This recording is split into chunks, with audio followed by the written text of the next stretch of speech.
quero aproveitar que vocês estão falando do ministro da Fazenda e jogar mais um detalhe aqui, no caso envolvendo a desoneração da folha de pagamento, porque o Haddad disse que a medida compensatória para essa desoneração, ela deve sair até o início da próxima semana. A proposta vai ser enviada em forma de medida provisória. O que está acontecendo, né? O Supremo Tribunal Federal deu um prazo de 60 dias para serem aprovadas medidas para compensar as perdas com a desoneração. E se não for cumprido, o benefício fiscal acaba. A gente acompanha agora a fala do ministro. Estou vendo se é o caso de mandar essa semana que não tem sessão, ou se nós combinamos de mandar no começo da semana que vem. Mas estão prontas as medidas. Pode ser essa semana, é uma questão de deliberar sobretudo junto ao Senado, porque o tema está mais afeito ao Senado, o que é melhor. Mas para nós está bem encaminhada a situação. Como não tem impacto esse ano, né, a remuneração esse ano, a desoneração está garantida para esse ano, ela para nós é tranquila. Essa semana que vem. Eita, o que está te intrigando, Piperninho? Não, que ele já começa falando de mandar ou não, porque nessa semana não tem sessão, mas outra vez eles já ficaram 10 dias de folga. Já se normalizou. Tá rindo. Mas, já é normal. Tiraram um monte de folga outro dia e não tem sessão de novo. Isso porque tá uma correria, porque é até junho, né? Isso, porque depois de junho... o ministro tem que pensar se manda ou não, porque... Acendeu a fogueira de São João, o negócio para, porque tem as eleições municipais. Depois, se mandar agora não adianta nada, porque não tem sessão. Mas o país tá maluco. Ô, Gustavo Segreia, a gente está falando de um outro tema bastante delicado para o governo federal, né? Porque houve uma sinalização do Congresso muito intensa e carregada, assim como em relação à lei das saidinhas, por exemplo, para a desoneração da folha de pagamento. Aí o governo ficou meio sem jeito, teve de rebolar, segurar ali o bambolezinho na cintura e agora mandar uma medida compensatória, porque o Supremo também entrou na jogada. Que suco que sai dessa história toda para você? Sabe aquele suco detox que não dá para tomar porque tem um gosto horrível? Não vai dar para resolver essa questão em função do gosto. Alguém vai continuar desgostando do que concluir nessa negociação. Porque não podemos esquecer, Evandro, que isso foi um topetão do Poder Executivo que colocou o Legislativo na obrigação de negociar pela intervenção do STF. A divisão dos três poderes não funcionou. Aí foi um que bateu na porta do outro, o outro acolheu e que inclusive ainda não concluiu essa situação.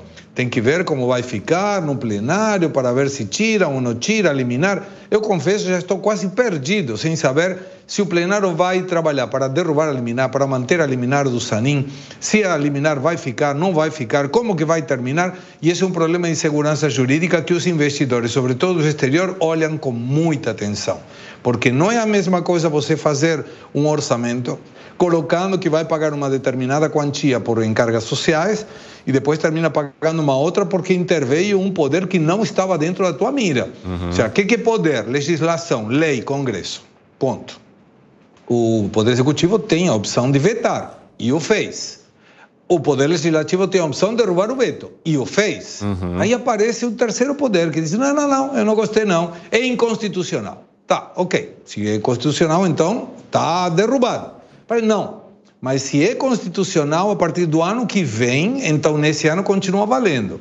Esse tipo de jogada não ajuda para absolutamente nada que não seja para dar a razão no Poder Executivo de uma coisa que ele sabe que não está certo. E isso não é válido, não é legal. Mas, de qualquer maneira, vamos esperar a negociação do ministro Haddad. Mas lembrando, sempre tem algum motivo pelo qual essa pauta não chega no Congresso. Ou porque não tem sessão, ou porque alguém viajou, ou porque está de férias, ou porque sei lá o quê. Só que isso continua protelando. E o peixe continua sem ser vendido. E o tempo vai passando, e o empresário não sabe onde que está pisando. Não é legal essa situação de jeito nenhum, e por onde você olha. Não parece a atitude quando o assunto é urgente, né? Quando há urgência, as partes querem resolver o mais rapidamente possível. Ô, Nelsinho, parece também uma encruzilhada, né? E aí, os três poderes diferentes vieram por caminhos diferentes, mas pararam no mesmo lugar e agora não sabem para onde seguir. A que isso te remete? Ou o que isso traz para você em relação a esse tema que trata da desoneração da folha de pagamento dos municípios, que está se arrastando já desde o ano passado? A falta de planejamento, né, Cini? Quando você faz errado, você tem que fazer de novo, e aí tem que fazer correndo, que é justamente o que está acontecendo agora. Porque tudo isso já poderia ter sido discutido, votado, feitos os acordos necessários para a sua aprovação e virado lei e pronto. Mas foi um atropelo desde o primeiro dia, nesse debate todo, que gerou esse desgaste, esse põe-casaco, tira-casaco que a gente viu o Segré nos contando aqui, de veto, de derrubada de veto, de judicialização liminar, derruba liminar, e agora tem um prazo de 60 dias para haver uma compensação da desoneração, isso por imposição do Supremo Tribunal Federal, do Judiciário, quando este assunto deveria ser afeto simplesmente ao Poder Legislativo com o Poder Executivo. E aí o ministro Haddad agora escolhe um outro caminho mais atropelado, que vai ser o quê? Mandar por meio de medida provisória. De novo, né? Mandar por meio de medida provisória, que é aquele trâmite mais rápido, sem o devido debate, sem passar pelas comissões necessárias, enfim.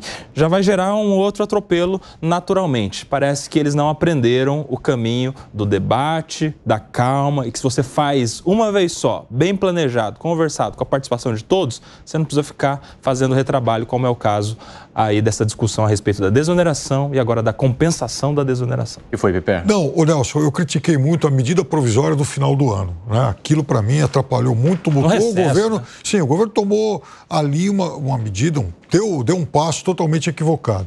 Mas eu acho que essa medida provisória, agora, ela já é ensaiada com o Congresso, depois dessa série de negociações com o Lira e companhia, até para ter um texto que passe a vigir dentro desse prazo de 60 dias que o STF deu. É isso. Mas aí é ensaiado não com o Congresso, é ensaiado com os presidentes das casas, porque não vai passar pelas discussões nas comissões, que tem a proporcionalidade dos partidos, que tem um ambiente adequado para o melhor debate sobre algo que vai impactar milhões de brasileiros. Por isso é que eu acho que é atropelado, deveria ser por meio de projeto de lei. Já que está tudo errado, agora, na última tacada, que se faça da maneira certa. Se for projeto de lei, e aí o Lira e o Pacheco já são tão influentes no Congresso, né, na Câmara e no Senado, e eles que acelerem lá os seus presidentes de comissão para passar por todo mundo e votar logo. Ô Nelson, mas se passar por projeto de lei, vai se expirar antes aquele prazo de 60 dias. Aí vai mudar de novo. Se tiver vontade política, passa o projeto de lei em todas as comissões, com todos os debates, naturalmente. É que parece não haver consenso na casa e por isso o acordo é feito só com os presidentes e vai por medida provisória e pronto. Fala, Segré. Sim, estou pensando que a Comissão de Constituição e Justiça faça bem o seu trabalho. Vai que aprova uma lei e depois o governo vai tocar a porta de novo no STF pleiteando inconstitucionalidade. Isso não pode acontecer. Uma lei não pode sair do Congresso com vícios de constitucionalidade, senão qual é a segurança jurídica? A gente precisa lembrar também que o Congresso sequer gostaria de estar discutindo isso, né? Porque eles definiram, então, que haveria a desoneração da folha de pagamento. O governo, diante do impacto para a arrecadação, foi lá e tentou reverter, mesmo sabendo que o Congresso tinha dado o seu voto de maneira ampla para esse assunto. Teve aquele bafafá no fim de ano lá que a gente acompanhou. E aí, para tentar sair de uma maneira um pouco mais honrosa, o ministro da Fazenda vem falar, não, tudo bem, então a gente não vai mexer no que o Congresso definiu, mas nós vamos apresentar um projeto, uma medida provisória que compense de alguma forma e acenando também para o Supremo Tribunal Federal que se meteu na história. Esse processo todo, o Piperno, já não começou de maneira errada? Muito errado, lá atrás. Não, eu fui muito crítico disso no final do ano. E primeiro que eu acho que lá atrás o governo perdeu o timing.